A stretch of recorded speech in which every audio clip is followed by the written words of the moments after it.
கொஞ்சம் டாக்ஸிக்கா போகுது, போதும் பாரு இது நிறுத்திக்கோன்னு உங்களுக்கு ஒரு பதட்டம் இருக்கும்ல வெளிய இருந்து. அந்த மாதிரி ஃபீல் பண்ணீங்களா இடையில பார்க்கும்போது? எனக்கு எப்படி இருந்துச்சுன்னா, ஏன்னா நானுமே ரிலேஷன்ஷிப்ஸ்ல இருக்கேன். நானுமே சண்டை போடுவேன்டா. எனக்கு தெரியல மித்தவங்கலாம் ரொம்ப அப்படியே அனுசரணையா இருந்து, ரொம்ப அப்படியே பாசத்த பொழிஞ்சு அப்படிலாம் இருப்பாங்களான்னு எனக்கு தெரியல. ஏன்னா நான் இருந்த ரிலேஷன்ஷிப்ல நாங்க நெறைய சண்டைலாம் போட்டுருக்கோம். சண்டை இல்லாத ரிலேஷன்ஷிப் ஆக்சுவலி ஃபுல்ஃபில்லே ஆகாது.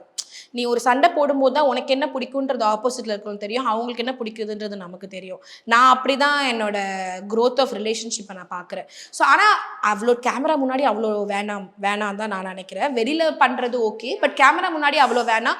ஆப்வியஸ்லி நெறைய மிஸ் அண்டர்ஸ்டாண்டிங் அண்ட் நெறைய டாக்ஸிக்னஸ் இருக்கு. பட் ஸ்டில் இருந்தாலுமே நான் சொன்னேன், "அக்கா அவர் கியூட்டா இருக்காருக்கா. நீங்க அவர பார்க்குறதும், அவர் உங்கள பார்க்குறதும் நல்லா இருக்கு. கியூட்டா இருக்கு." அது வந்து அதான் உங்களுக்கே தெரியணும். நீங்க இப்படி பார்க்கும்போது வெளில எல்லாரும் ஒரு வீடியோக்கு பாட்ட போட்டு அத சிங்க் பண்ணுவாங்கன்னு உங்களுக்கே தெரிஞ்சிருக்கணும் அப்படின்னு சொன்னேன்.